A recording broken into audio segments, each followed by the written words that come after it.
আস্তে আস্তে লিখবো না। আচ্ছা, দেখো এখানে হলো আমাদের প্রিভিয়াসে আমরা তিনটা টপিক পড়ে আসছি। তিনটা টপিক পড়ে আসছি। এখন হলো আমরা আমাদের যে বাকি দুইটা টপিক আছে, এই দুইটা টপিক হলো আমাদের তুলনামূলকভাবে প্রশ্ন ছোট হবে। দেন প্রশ্ন ছোট, তো আমরা তাড়াতাড়ি এটা পড়ে ফেলতে পারবো, মানে এখান থেকে প্রশ্ন কম আর কি। তো আমাদের আজকের প্রথম টপিক হলো prefix to lyrical balance. Okay, prefix to lyrical balance. তো এই প্রিফিক্স টু লিরিক্যাল ব্যালান্স থেকে চলো আমরা প্রশ্নগুলো পড়ে ফেলি। তো প্রথমত প্রশ্ন যেটা, what is lyrical ballads? Lyrical balance কি? লিরিক্যাল ব্যালান্স কিন্তু বলছে এখানে তোমাদেরকে যখন এটার সামারি বা টেক্সট যেটাই বলো ভিতরে আমরা ডিটেলসে পড়ছিলাম, তখন কিন্তু এই বিষয়গুলো তখন কি করা হয়েছে, তোমাদেরকে ক্লিয়ার করে দেওয়া হয়েছিল যে লিরিক্যাল ব্যালান্স বললে উত্তর কি হবে আর প্রিফিক্স টু লিরিক্যাল ব্যালান্স বললে উত্তরটা কি হবে। এটা আই হোপ তোমাদের তখনই এটা ক্লিয়ার ছিল। তো লিরিক্যাল ব্যালান্স বললে কি হবে? What is lyrical ballads? Lyrical ballads is a collection of poems written by Wordsworth and Coleridge. এই যে কোলরিজ এবং ওয়ার্ডসওয়ার্থ, তারা দুইজনে মিলে যে যৌথভাবে একটা কবিতার কালেকশন বের করছিল, ওই কালেকশনটাই মূলত লিরিক্যাল ব্যালান্স। ওকে, তাই কিন্তু এখানে বলা হয়েছে কালেকশন অফ পোয়েমস। এই যে কবিতার একটা কালেকশন, একটা সংকলন। যেখানে আমরা জানি যে টোটাল হলো কয়টা কবিতা ছিল? 23টা কবিতা ছিল, তাই না? এখানে হলো 19টা ছিল উইলিয়াম ওয়ার্ডসওয়ার্থের আর বাকি 4টা ছিল এসটি কোলরিজের। ওকে, আর এটা মেইনলি কখন প্রকাশিত হয়েছিল? 1798 সালে, যেটার প্রকাশের মাধ্যমেই মূলত ইংরেজি সাহিত্যের মধ্যে রোমান্টিক ধারার সূচনা ঘটে। এই বেসিকগুলো কিন্তু আমরা অলরেডি জানি। তো এই বেসিক থেকেও তোমাদেরকে কিন্তু প্রশ্ন করতে পারে, যেহেতু এটা ক্রিটিসিজম, প্রশ্নটা একটু এদিক সেদিক করতেই পারে। ওকে, তোমাকে যে একদম ধারাবাহিকভাবে যে প্রশ্নগুলো পড়ে আসছো ওই রকম প্রশ্ন যদি না করে, তাহলে কিন্তু এই যে ভিতর থেকে প্রশ্ন করবে। যেমন এখানে লিরিক্যাল ব্যালান্সটা কখন প্রকাশিত হয়েছিল, এই দুইটা মানে লিরিক্যাল ব্যালান্সের অথর কে ছিল, অথবা তোমাকে প্রশ্ন করতে পারে কি উইলিয়াম ওয়ার্ডসওয়ার্থের কো রাইটার কে ছিল। কো রাইটার, কো রাইটার বা কো অথর বলতে কি বুঝো কমেন্টে বলো। কো অথর অথবা কো রাইটার কে মানে বলতে কি বুঝায় এটা বলো সবাই, বলো তাড়াতাড়ি বলো। কো রাইটার অথবা কো অথর এর মানে কি? এরকম প্রশ্ন কিন্তু, এরকম ঠিকই ঠিকই প্রশ্ন কিন্তু তোমাকে আসতেই পারে। ওকে, এরকম ঠিকই প্রশ্ন তোমার আসতেই পারে। আমার এখান থেকে প্রপার সাউন্ড একদম অলওয়েজ যে সাউন্ডটা দেওয়া থাকে ওই সাউন্ডটি দেওয়া। কো অথর, তাড়াতাড়ি ফার্স্ট কমেন্ট করো। কো অথর বলতে কি বুঝো? এটা আমরা অলরেডি পড়ছি, পার্ট সি এর প্রশ্ন যখন পড়ছি তখন কিন্তু আমরা বুঝতে পারছি এটা, এই কথাটা আমরা পাইছি। কো অথর মানে সহযোগী রাইটার। ওকে, সহযোগী রাইটার। তো এই যে প্রিফিক্স লিরিক্যাল ব্যালান্সটা 1798 সালে যখন প্রকাশ করা হয়েছিল, তখন কোলরিজের সরি ওয়ার্ডসওয়ার্থের সাথে কে ছিলেন? এসটি কোলরিজ ছিলেন। তারা দুই বন্ধু যৌথভাবেই মূলত লিরিক্যাল ব্যালান্সটা প্রকাশ করে, যদিও এখানে মানে বেশি কবিতা ছিল ওয়ার্ডসওয়ার্থের আর কম কবিতা ছিল কোলরিজের। আচ্ছা, তো এটা আমাদের লিরিক্যাল ব্যালান্স কমপ্লিট হয়ে গেছে, শেষ হয়ে গেছে কাহিনী। এখন দেখো 2 নাম্বার প্রশ্নটা, what is the prefix to lyrical ballads? Prefix to lyrical balance কি? উপরের প্রশ্নের মধ্যে কিন্তু প্রিফেস নাই, কিন্তু নিচের প্রশ্নের মধ্যে কিন্তু প্রিফেস আছে। এই প্রিফেক্সটা শুধুমাত্র কে করছে? উইলিয়াম ওয়ার্ডসওয়ার্থ করছে। এটার সাথে এসটি কোলরিজের কোনো লেনাদেনা নাই, কিন্তু লিরিক্যাল ব্যালান্সের সাথে লেনাদেনা আছে। ক্লিয়ার হয়েছে? দুইটা বিষয় কিন্তু দুই রকম, দুইটা বিষয় কিন্তু দুই রকম। একটা হলো লিরিক্যাল ব্যালান্স, যেটার মধ্যে কোলরিজ এবং ওয়ার্ডসওয়ার্থের দুইজনের কবিতা ছিল, কিন্তু প্রিফিক্স টু লিরিক্যাল ব্যালান্স এটা কিন্তু উইলিয়াম ওয়ার্ডসওয়ার্থের শুধু কাজ, মানে উনি মূলত তার কেন সে লিরিক্যাল ব্যালান্সটা প্রকাশ করছে এর সম্পর্কে, তার কবিতাগুলো কীরকম, 18 সেঞ্চুরির কবিদের সাথে তার কবিতা কি মিলে কি না, এই সকল বিষয়ে সে একটা এখানে জাস্টিফিকেশন দিয়েছিল। মূলত এটাকেই প্রিফেস বলা হয়, কেন সে এটা লিখছে। ওকে, আমরা পার্ট বিতে কিন্তু পড়ছি কেন সে এটা লিখছে। তো the preface to lyrical ballads is a prose work written by William Wordsworth.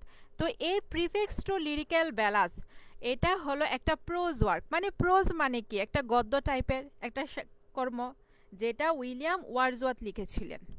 তো 1 এবং 2 মানে প্রথম দুইটা প্রশ্ন সকলের কাছে কি ক্লিয়ার হয়েছে যে দুইটা প্রশ্নের মধ্যে এখানে পার্থক্যটা কি? এই দুইটা প্রশ্নের মধ্যে পার্থক্য কি, এটা কি সকলের কাছে ক্লিয়ার হয়েছে কিনা জানাও। প্রশ্ন কিন্তু প্রথমে বুঝতে হবে, প্রথমে প্রশ্ন দেখে দপাস করে লিখে ফেলা যাবে না। প্রশ্নটা এখানে বুঝতে হবে তোমাকে কি চাইছে। এখানে কি লিরিক্যাল ব্যালান্সটা চাইছে যেটা 1798 সালে প্রকাশিত হয়েছে এটার কথা বলছে, নাকি প্রিফেসের কথা বলছে যেটা পরবর্তীতে উইলিয়াম ওয়ার্ডসওয়ার্থ করেছিল নিজে। উইলিয়াম ওয়ার্ডসওয়ার্থ কিন্তু প্রিফেস করছে, এখানে কিন্তু অ্যাস্ট্রি কোলরিজের কোনো লেনাদেনা নাই। ক্লিয়ার হয়েছে কিনা জানাও। এই দুইটা প্রশ্ন কিন্তু অনেকের প্যাচ লাগার সম্ভাবনা আছে, প্যাচ লাগার সম্ভাবনা আছে। তো এই সম্ভাবনাটাকে কিন্তু ক্লিয়ার করার জন্যই মূলত এই দুইটা প্রশ্ন একসাথে রাখছি।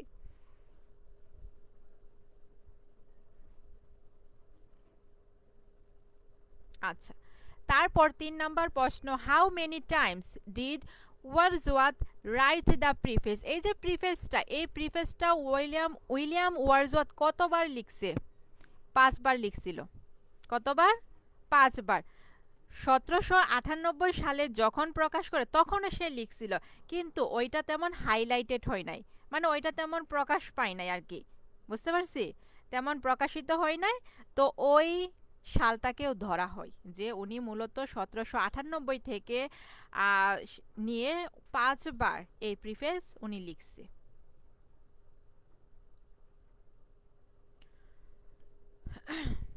কত? 1798, 1800, 1802, 1805, 1813 একদম মুখস্থ করবা যে এই 5 সালে সে 5 বার লিরিক্যাল ব্যালান্সের প্রিফেস সে লিখেছিল। তারপর বলতেছে, what is the speciality of preface to lyrical ballads published in 1802। 1802 সালে যে প্রিফেক্সটা প্রকাশিত হয়েছিল, এই প্রকাশ মানে এটার মধ্যে কি বিশেষত্ব ছিল?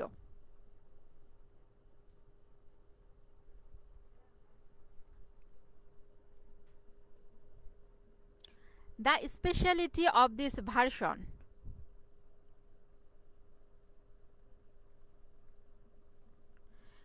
is that it is added with an appendix on poetic diction।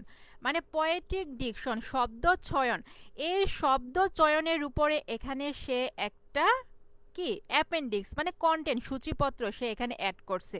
তো এই অ্যাডটাই মূলত 1802 সালের যে সংস্করণটা করা হয়েছিল এই সংস্করণের বিশেষত্ব। বুঝাতে পারছি? অ্যাপেন্ডিক্সের আক্ষরিক মিনিংয়ে যাবা না, অ্যাপেন্ডিক্স বলতে এখানে একটা সূচিপত্র বলতে পারি বা একটা লিস্ট বলতে পারি। ওকে, তারপর দেখো আমরা কি প্র্যাকটিক্যাল খাতা করি নাই? আর যারা সায়েন্সের ছিল, সায়েন্সের আমরা অনেকগুলো করছি, যেমন কেমিস্ট্রি করছি, ফিজিক্স করছি, বায়োলজি করছি, হায়ার ম্যাথ করছি।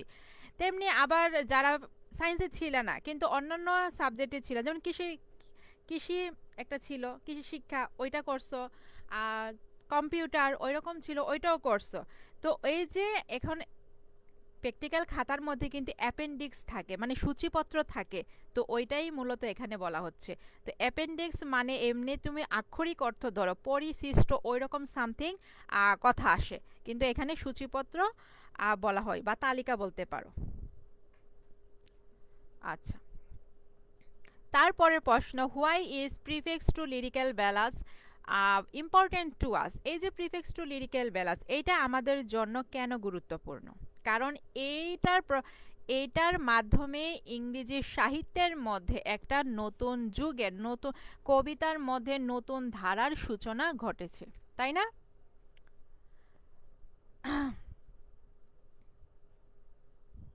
আচ্ছা, এটা হলো আমি একটু অন্যরকম ভাবে লিখছি, দেখো। The prefix to lyrical ballads by William Wordsworth is important. এই যে সে প্রিফিক্সটা লিখছিল, এটা হলো আমাদের কাছে আমাদের জন্য important because it marked a major shift in English poetry. কারণ এটা হলো যে ইংরেজি কবিতার মধ্যে একটা বড় মাপের পরিবর্তন চিহ্নিত করে। তুমি এভাবে দিতে পারো, কিংবা সেট সাজেশনে যে আছে যে prefix to lyrical ballad contains the announcement of the coming of a new era in poetry of lasting and permanent significance, ওইভাবেও দেওয়া যায়। মানে ইংরেজি সাহিত্যের মধ্যে যে একটা নতুন যুগের কাব্যের মানে কবিতার একটা নতুন ধারা সৃষ্টি হচ্ছে এটা বলতেছে, এটার অ্যানাউন্সমেন্ট, এটার ঘোষণাপত্র করছে। এটা তুমি ওইভাবে দিতে পারো, কিংবা তুমি চাইলে এভাবেও দিতে পারো, তোমার ইচ্ছে। আচ্ছা, যতটুকু বলছি ততটুকু ক্লিয়ার হয়েছে কিনা জানাও।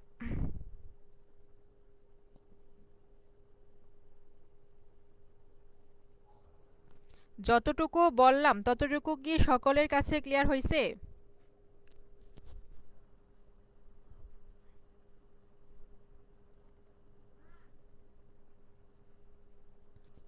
হলো যে হাইলাইট করে দিছি যে প্রশ্নগুলো, এই প্রশ্নগুলো হলো বেশি ইম্পর্টেন্ট, তো এই প্রশ্নগুলোর উপরে বেশি ফোকাস করবা।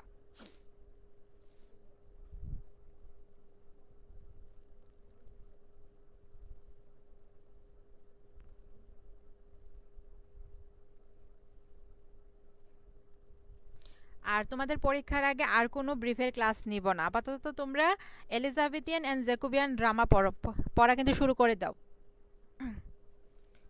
আচ্ছা, দেখো পরবর্তী প্রশ্ন। What was the real intention of writing preface by Wordsworth?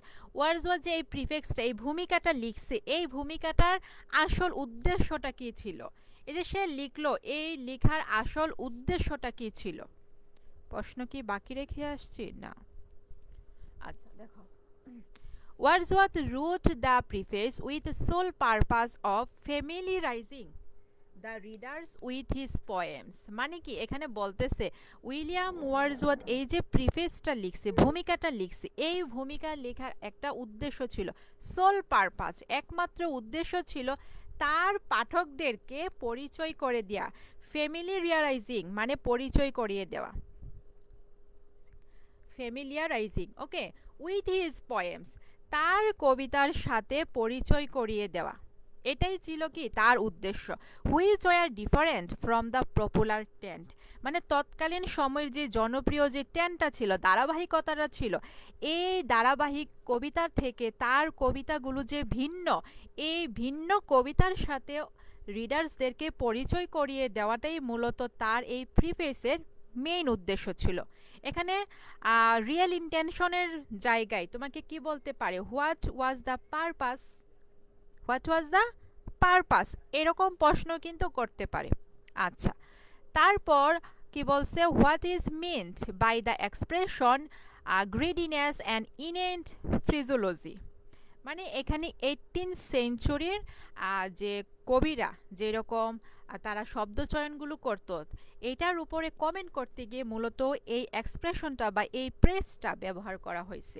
তার মানে এখানে আমাকে প্রশ্ন করা হচ্ছে, আমাদেরকে বলা হচ্ছে যে এই প্রেসটা দ্বারা তুমি কি বুঝো, কি বুঝো?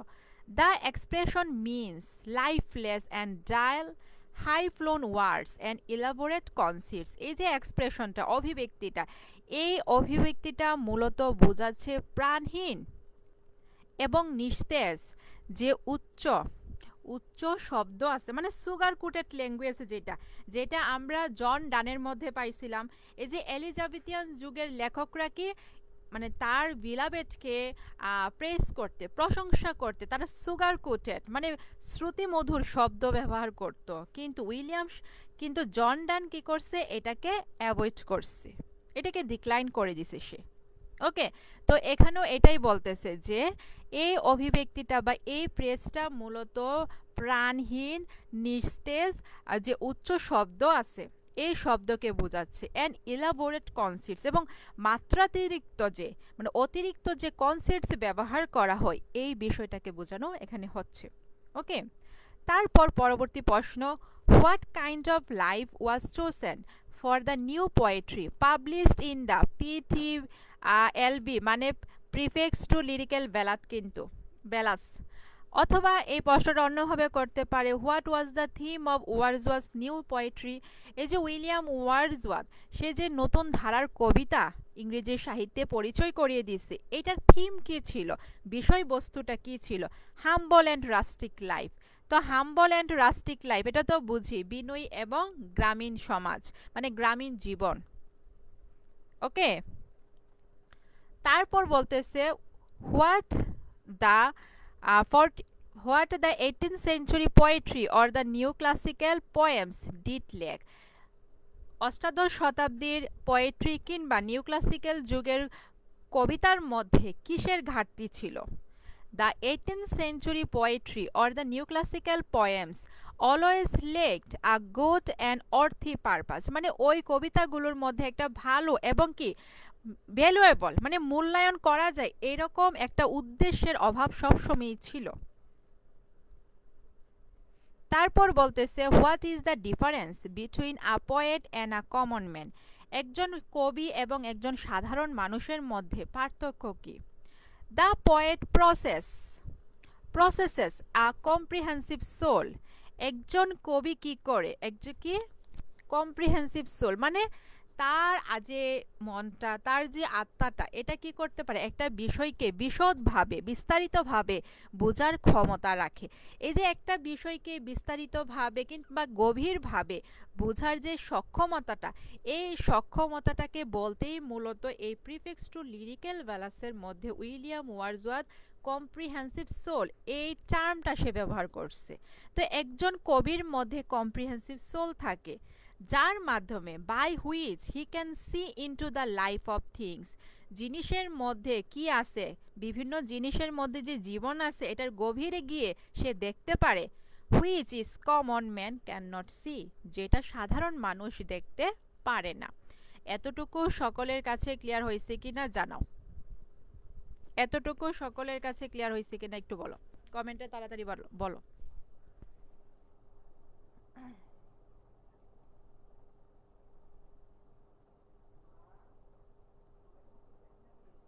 এতটুকু সকলের কাছে ক্লিয়ার হয়েছে কিনা জানাও।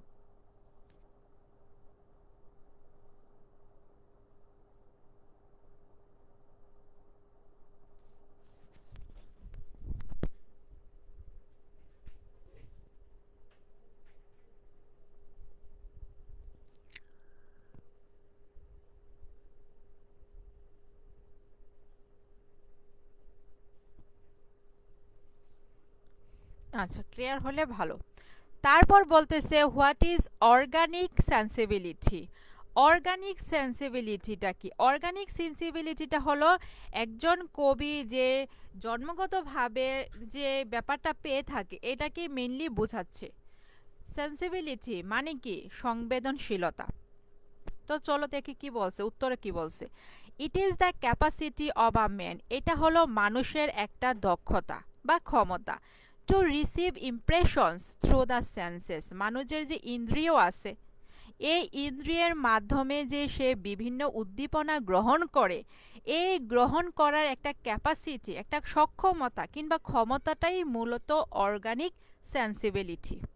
ওকে, দেন বলতেছে metre. What is metre? Metre কি? মিটার কি? মিটার কি বলো, মিটার কি, বুঝি কি?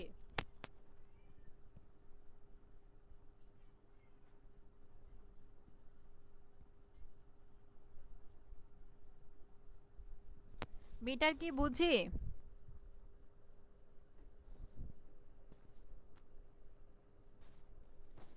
এটা আমরা যখন পড়ছিলাম, কি পড়ছিলাম, টেক্সট পড়ছিলাম, তখন কিন্তু এই মিটার সম্পর্কে আমরা পড়ছি। এক কথায় ছন্দ। ওকে, মিটার মানে হলো এখানে ছন্দকে বোঝাচ্ছে। তো ছন্দটা কি? What is metre?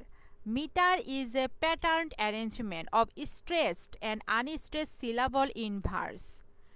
এই যে আর যে বিভিন্ন কবিতার মধ্যে যে মানে চাপযুক্ত এবং হালকা চাপ দেওয়া এই সিলাবলগুলোর যে প্যাটার্ন, এগুলো কিভাবে সাজানো হয়, এই সাজানোর ধরনটাই মূলত মিটার, ছন্দ।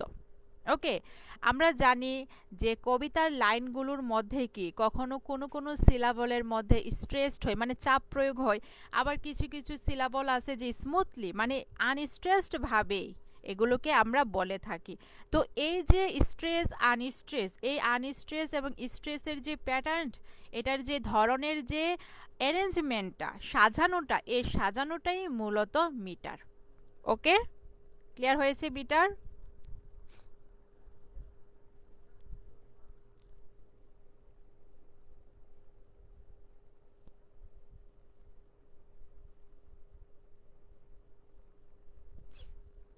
ক্লিয়ার হয়েছে?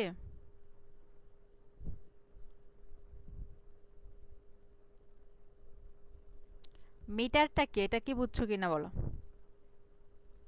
মিটার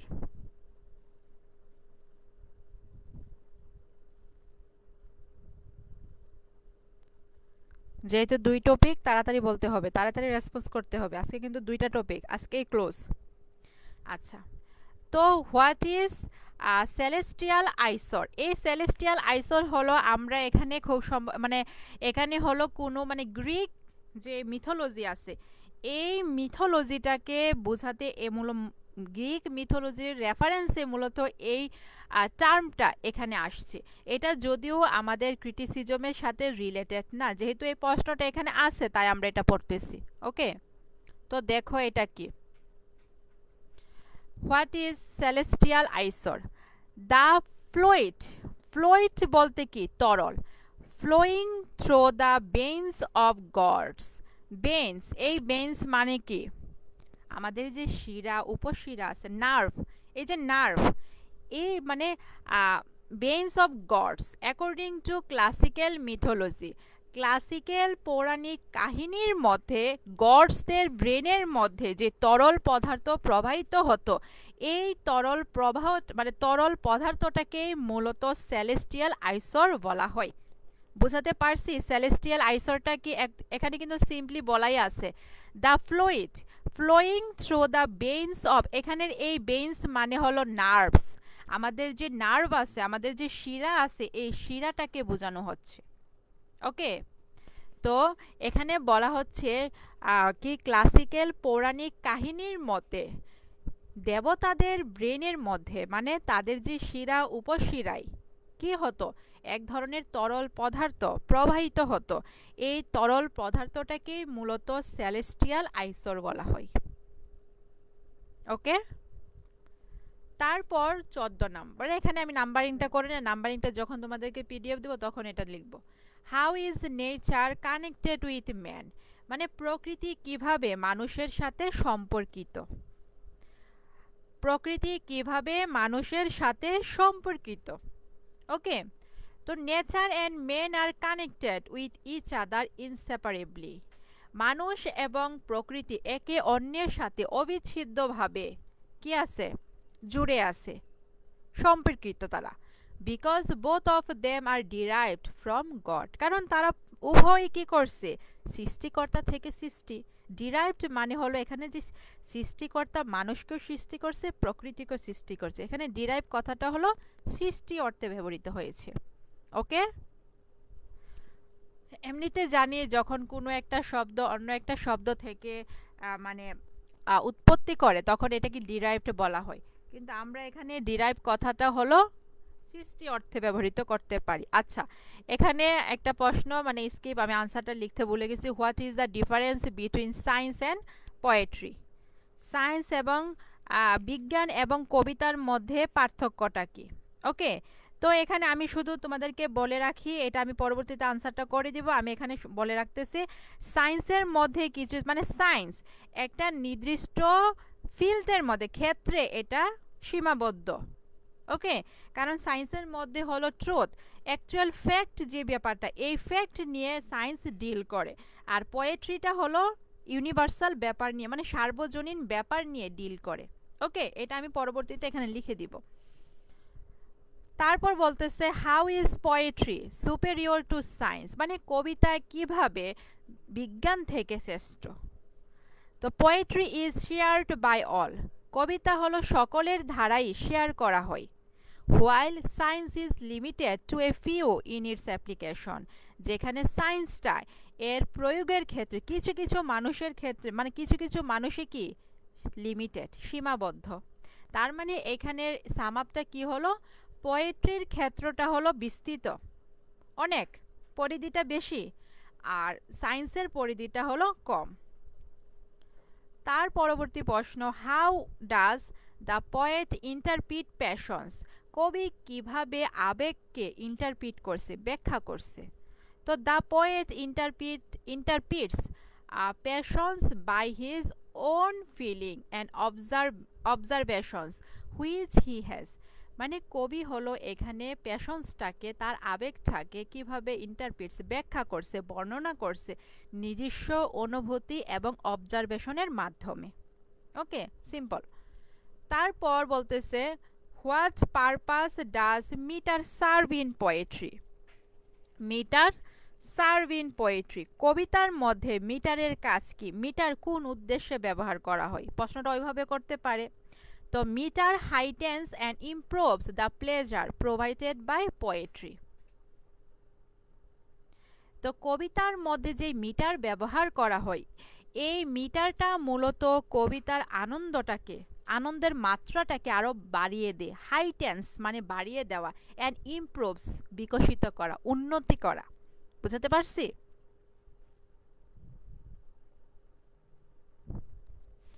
এটা কি বুঝছো? What purpose does metre serve in poetry, কবিতার মধ্যে মিটার কিংবা ছন্দের কাজ কি বা উদ্দেশ্য কি, কেন ব্যবহার করা হয়?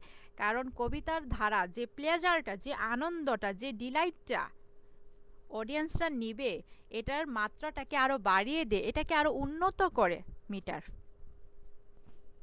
ক্লিয়ার হয়েছে?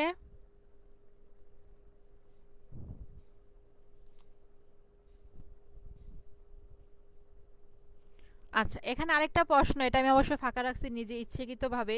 What is the general aim of the prefix, preface, এই যে প্রিফিক্সটা সে লিখছে, এটার সাধারণ উদ্দেশ্যটা কি? এই সাধারণ উদ্দেশ্যটা মূলত এটাই, এই যে এখানে উপরে পড়ছি যে এই যে রিয়েল ইন্টেনশন, যে সে কেন এই প্রিফিক্স লিখছে, কারণ এই যে তার নিজস্ব কবিতা, সে যে নতুন ধারার কবিতা ইংরেজি সাহিত্যে নিয়ে আসছে, এই সাহিত্যটা, এই কবিতাগুলো সম্পর্কে অন্যদেরকে অবগত করা, এটাই মূলত এখানে কি তার এম, মানে উদ্দেশ্য। এখানে স্যার সাজেশনে যেটা আছে এটা দিলেও হবে, বা তুমি এটা দিতেও পারো। স্যার সাজেশনে আছে to create an educated public test for poetry, এটা আমার কাছে অ্যাপ্রোপ্রিয়েট লাগতেছে না, তো তোমরা চাইলে এই প্রশ্নের উত্তরটাই ওইখানে দিতে পারো, অ্যাড করতে পারো। আচ্ছা, পরবর্তী কি বলছে, can the theory of Wordsworth's poetry be called a revolt against 18th century poetry, মানে উইলিয়াম ওয়ার্ডসওয়ার্থ কবিতার যে থিওরিটা দিছে, এই থিওরিটা কি অষ্টাদশ শতাব্দীর কবিতার থিওরিকে মানে বিপক্ষে, এটার কি রিভোল্ট, একটা বিদ্রোহ বলা যেতে পারে? অবশ্যই yes. By his theory of poetry, তার কবিতার থিওরি, তথ্যের মাধ্যমে Wordsworth attract the 18th century poetry, Wordsworth মূলত কি অষ্টাদশ শতাব্দীর কবিতার কে কি করছে, আক্রমণ করছে। এখানে অ্যাট্রাক্ট কথাটা না দিয়ে, অ্যাট্রাক্টেড কথাটা না দিয়ে তুমি রিভোল্ট দিতে পারো, revolt against 18th century poetry, ওইভাবে দিলে আনসারটা বেশি সুন্দর হয়।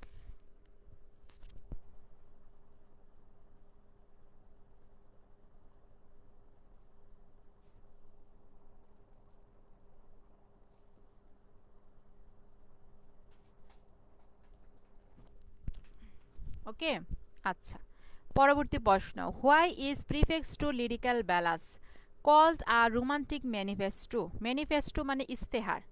তো এখানে বলতেছে এই প্রিফিক্স টু লিরিক্যাল ব্যালান্সটাকে কেন রোমান্টিক ইস্তেহার বলা হয়, কারণটা কি? কারণ এটা হলো নতুন একটা কবিতার ধারার সূচনা ঘটাইছে বা অ্যানাউন্সমেন্ট করছে। Because it conveys the announcement of the coming of a new poetry, কারণ এটা হলো কবিতার নতুন ধারার ঘোষণাপত্রটা বহন করে। ওইভাবে দিলে হয়ে যায়। আচ্ছা, পরবর্তী প্রশ্ন, what according to Wordsworth is a poet?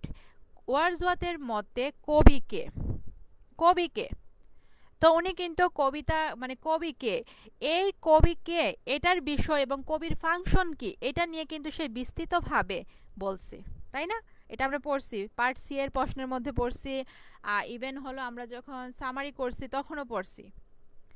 A poet is a man speaking to man, মানে কবি কে হবে? কবি হলো এমন একজন ব্যক্তি হবে যে কি মানুষের সাথে, এখানে ম্যান মানে কি সাধারণ মানুষ, এই সাধারণ মানুষের সাথে কথা বলে এরকম হবে। এখন কবি কি প্রত্যেকটা মানুষের কাছে গিয়ে গিয়ে কি সে কথা বলে? না, এটা হচ্ছে তার রাইটিং এর মাধ্যমে সে কথা বলে। ওকে, endowed with more lively sensibility, more enthusiasm and tenderness, যার মধ্যে প্রাণবন্ত যে সংবেদনশীলতা, তারপর হলো উদ্যম এবং কি টেন্ডেন্সি মানে প্রবণতা, এই সকল বিষয় অধিক থাকবে, মোর কিন্তু আছে, and processing a more comprehensive soul, এবং যার মধ্যে কি থাকবে? একটা কম্প্রিহেন্সিভ সোল, একটা বিষয়কে সে ব্যাপকভাবে বুঝতে পারে, ব্যাপকভাবে দেখতে পারে, ব্যাপকভাবে অ্যানালাইসিস করতে পারে, ওই রকম সক্ষমতা তার মধ্যে থাকে। এখন তুমি মনে করো এই প্রতিটা বিষয় তুমি দিতে পারতেছো না, তখন এটা দিতে পারো যে a poet is a man speaking to man having a comprehensive soul, প্রশ্নটা ওইভাবেও দেওয়া যায়। দেখো, তুমি মনে করো এই বড়টা পারতেছো না, তখন কিভাবে দিতে পারো? প্রশ্নটা এভাবে দিতে পারো, আ poet is a man speaking to man, এই ম্যান সিঙ্গুলার, এটা মূলত কবিকে বোঝানো হচ্ছে, আর এই ম্যান প্লুরাল, এটা মানে হলো জনসাধারণকে বোঝানো হচ্ছে, এক কথায় রিডার্সদেরকে বোঝানো হচ্ছে। ওকে, হ্যাভিং আ মোর, এখানে দেখো তো মোর কথাটা, মোর কথাটা কি কি অর্থে এখানে ব্যবহৃত হয়েছে, কেউ কি বলতে পারবা? এখানে মোর কথাটা কোন অর্থে ব্যবহৃত হয়েছে? দেখো তো মোর আছে, কিন্তু এখানে তো আমরা কম্পারেটিভ কোনো ডিগ্রি করি নাই, তার মানে এখানে এই মোর কথাটা কি অর্থে ব্যবহৃত হয়েছে? মোর কথাটা হলো এখানে বেরি অর্থে ব্যবহৃত হয়েছে। বেরি, এই যে বেরি, বুঝাতে পারছি? এই বেরি অর্থে কিন্তু এখানে মোর কথাটা ব্যবহার করা হয়েছে। দেখো এখানে মোর আছে, কিন্তু পরবর্তী জিনিসগুলো কি কম্পারেটিভ ডিগ্রিতে আছে? না, এটা হচ্ছে কারণটা কি? তারপর দেখো এখানে মোরের আগে কিন্তু আমি এও লাগাইছি, কেন লাগাতে পারছি? কারণ এটা হলো কম্পারেটিভ ডিগ্রিকে বোঝানো হয় নাই, এখানে এই মোর অর্থ হয়েছে বেরি অর্থে ব্যবহৃত হয়েছে। ওকে,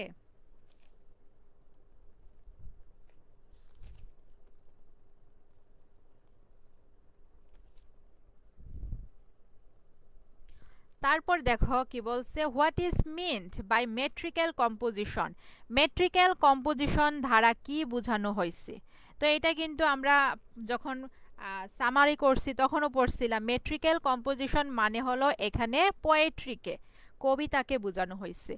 ইট মিনস পোয়েট্রি, তোমরা লিখবা metrical composition means poetry as it is written in metre, যেহেতু এটা মিটার মানে ছন্দে লেখা হয়, তাই এটাকে মেট্রিক্যাল কম্পোজিশনও বলা হয়। তো আবার বলতে পারে যে এটা যেহেতু উইলিয়াম ওয়ার্ডসওয়ার্থ, তাই না?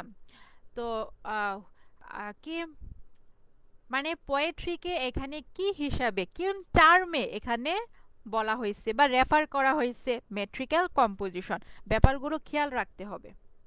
তারপর আরেকটা প্রশ্ন, হোয়াট ইজ পার্সোনিফিকেশন? এই পার্সোনিফিকেশন আমরা একদম ফার্স্ট ইয়ার থেকে পড়ে আসতেছি। পার্সোনিফিকেশন মানে কি? এটা হলো একটা ফিগার অফ স্পিচ, যেখানে লাইফলেস মানে যে জিনিসগুলোর কোনো প্রাণ নাই, ওই জিনিসগুলোকে ইমাজিনারি কাল্পনিক প্রাণ দেওয়া হয়। যেমন ডেথ, এটার কি কোনো প্রাণ আছে? কিন্তু আমরা কি করি অনেক সময় পার্সোনিফিকেশনের মাধ্যমে ডেথকে কি করি আমরা পাওয়ারফুল এরকমভাবে কিন্তু প্রেজেন্ট করি, মনে করি যে এটা একজন মানুষের মতো কার্যকলাপ করতেছে। যেমন আমরা ফার্স্ট ইয়ারে পড়ে আসছিলাম ইমিলি ডিকিনসনের because I could not stop for death, এরকম একটা কবিতা, যেখানে সে ডেথকে একটা কি পুরুষ হিসাবে সে এখানে প্রেজেন্ট করছে। তো এই যে ডেথকে সে কি করছে এখানে পার্সনিফাই করছে, তাই না? তো ওই রকম জিনিসই। তো চলো দেখি কি বলছে।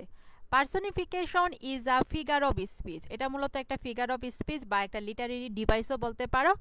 In which lifeless objects or ideas, যেখানে প্রাণহীন বস্তু কিংবা আইডিয়াকে আর গিভেন ইমাজিনারি লাইফ, কাল্পনিক জীবন দেওয়া হয়। তো আমি মনে করি প্রথম ডেফিনেশনটাই ঠিক আছে, পড়তে পারবা, কারণ এটা আমরা ফার্স্ট ইয়ার থেকে যখন এবিসি পড়ি, এই এবিসির মধ্যে কিন্তু এরকম ডেফিনেশন আছে। তো এটা আমাদের তখন থেকে এটা আমাদের মুখস্থ। অথবা তুমি এটাকে অন্যভাবেও দিতে পারো যে personification is a literary device, personification হলো একটা লিটারেরি ডিভাইস হয় যেখানে হিউম্যান কোয়ালিটিস, মানুষের গুণাবলী, ইমোশনস, আবেগ অর অ্যাকশনস, মানুষের বিভিন্ন কার্যকলাপ আর attributed to non human entities, যেগুলো কি মানুষ মানে মানুষ না, মানুষের মতো অস্তিত্ব নাই, ওই রকম জিনিসকে দেওয়া হয়। এটাই মূলত পার্সনিফিকেশন। তো আমার মনে হয় সর্বদিক বিবেচনা করে প্রথম যে ডেফিনেশনটা আছে এটাই তোমাদের কাছে ইজি হবে। তো তোমাদের ইচ্ছে যেটা খুশি সেটাই দাও। আচ্ছা, তার পরবর্তী প্রশ্ন, how does Wordsworth define poetry in prefix to the lyrical ballads? Prefix to the lyrical ব্যালান্সের মধ্যে কবিতাকে উইলিয়াম ওয়ার্ডসওয়ার্থ কিভাবে সংজ্ঞায়িত করছে, মানে কিভাবে এটাকে সংজ্ঞা প্রদান করছে, কবিতাকে সে কিভাবে আমাদের সামনে আলোচনা করছে। তো poetry is the spontaneous overflow of powerful feelings, এতটুকু দিলেও এটার আনসার হয়ে যায়, কারণ ছোট্ট হিসাবে আমরা কিন্তু অনেক জায়গায় এরকম একটা আনসারই পাবো। তো কবিতাটা হলো আমাদের যে পাওয়ারফুল ফিলিংস, শক্তিশালী যে অনুভূতি আছে, এই শক্তিশালী অনুভূতির স্বতঃস্ফূর্ত একটা প্রবাহ। ইট টেকস ইটস অরিজিন, এখানে মূলত কবিতাগুলো কিভাবে অরিজিনেট হয়, কিভাবে উৎপত্তি হয়, এই উৎপত্তির কথাটা পরবর্তী অংশটুকুতে বলছে। তোমার কাছে যদি মনে হয় আমি পুরো লাইনটা দিতে পারবো না, তখন কিন্তু এতটুকু দিলেও হয়ে যাবে। ওকে, এতটুকু দিলেও কিন্তু হয়ে যাবে, কারণ অনেক জায়গায় আমরা উইলিয়াম ওয়ার্ডসওয়ার্থের পোয়েট্রির ডেফিনেশন কি এতটুকুই পাই। ওকে, তোমাদের ইচ্ছে, যারা পুরোটা দিতে পারবে ওকে ফাইন, পুরোটা দাও, আর যারা হলো পুরোটা দিতে পারবে না, এখানে যতটুকু পাওয়ারফুল ফিলিংস এতটুকু দিলে হবে। আচ্ছা, it takes its origin from emotions recollected in tranquillity, মানে আমরা যখন মানে নির্জনে নীরবে যে বিভিন্ন চিন্তা ভাবনা করি, এই চিন্তা ভাবনা করি বিভিন্ন ইমোশনস সম্পর্কে, তখন ওই চিন্তা ভাবনার মধ্যেই মূলত কবিতার উদ্ভব ঘটে। ওকে, যেমন এখানে কি উইলিয়াম ওয়ার্ডসওয়ার্থ সে ড্যাফোডিলের একটা দৃশ্য সে দেখেছিল, পরবর্তীতে যখন সে ব্যস্তময় শহরের জীবনে একদিন কি নির্জনে নীরবে ওই দৃশ্যটার কথা সে ভাবছিল, ওই ভাবনা থেকেই কিন্তু সে পরবর্তীতে I wandered lonely as a cloud ওই পোয়েমটা সে রচনা করছে। তার মানে কি এখানে সে নির্জনে নীরবে একটা জিনিস, তার একটা ফিলিংস, একটা অনুভূতি, একটা আবেগ সে এখানে বসে বসে ভাবতেছিল, ওইটা থেকে সে বিভিন্ন ইনফরমেশন রিকালেক্ট করছে। তো ওইভাবেই কি কবিতার জন্ম হয় বা কবিতাটা রচনা হয়। প্রথমত কোথায় কবিতা রচনা হয়? কবির মাইন্ডে, তার ব্রেনের মধ্যে, পরবর্তীতে এটা রিটেন ফরম্যাটে আসে। তারপর হলো when was the book lyrical ballads published, lyrical ব্যালান্সটা কখন প্রকাশিত হয়েছিল? 1798 সালে। আচ্ছা, who claims to use rustic language in his poetry, মানে কে দাবি করছে যে তার কবিতার মধ্যে রাস্টিক ল্যাঙ্গুয়েজ, গ্রামীণ মানুষের জীবন, গ্রাম্য ভাষা ব্যবহার করা হবে? William Wordsworth. এরকম প্রশ্ন কিন্তু স্যাট সাজেশনের মধ্যে নাই, কিন্তু এরকম প্রশ্ন কি আসতে পারে, সো এটা এখানে রাখলাম। আচ্ছা, এই প্রশ্নটা হলো সিডনির প্রশ্ন। তো ওভারঅল তোমাদের প্রিফিক্স টু লিরিক্যাল ব্যালান্সটা ক্লিয়ার হয়েছে কিনা জানাও। 22 নাম্বারটা কোন 22 নাম্বার? এখানে আমি কোনো নাম্বারিং তো করি নাই। যদি সেট সাজেশনের 22 নাম্বার দাও তাহলে এটাই হবে, কারণ এখানে তোমাকে যে জিনিসটা মিন করতেছে এটাই বলতে হবে। প্রিফিক্স টু লিরিক্যাল ব্যালান্সটা সকলের কাছে কি ক্লিয়ার হয়েছে? এখন আমরা বায়োগ্রাফি আর লিটারেরিয়াতে যাব। দেন হলো আমাদের সিডনি থেকে একটা প্রশ্ন বাকি ছিল, ক্লিয়ার করব। ওকে, আর কিছু এক দুইটা প্রশ্ন আবার এখানে ইনক্লুড করছি।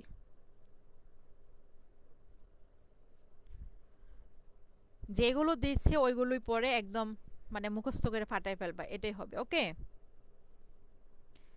তারপর বলতেছে কি দেখো, আচ্ছা এখানে দেখো এই প্রশ্নটা একটু পড়িয়ে ফেলি। এটা হলো অ্যান অ্যাপোলজি ফর পোয়েট্রি থেকে। এটা আমি হচ্ছে এই যে তোমাদের গতকালকে কি টেস্ট পেপারটা একটু ইয়ে করলাম না, শেয়ার করছি না, ওইখান থেকে পাইলাম আর কি এই প্রশ্নটা। তো একটু খেয়াল রাখতে পারো যে what are the three wings that our poet should beer to become successful in their field according to Sydney. মানে সিডনির মতে একজন কবি সফল হওয়ার জন্য কোন তিনটা বিষয়, এখানে উইংস বলতে কোয়ালিটি বলতে পারি, বা কোন তিনটা ব্যাপার বলতে পারি, বিষয় বলতে পারি, কোন তিনটা বিষয় তার মধ্যে আত্মস্থ করতে হবে, তাকে প্র্যাকটিস করতে হবে। তিনটা ব্যাপার, একটা হলো আর্ট শিল্প, ইমিটেশন অনুকরণ, অ্যান্ড এক্সারসাইজ অনুশীলন মানে প্র্যাকটিস। ওকে, খেয়াল রাখতে হবে ব্যাপারটা। এটা হলো সিডনির, কিন্তু এখানে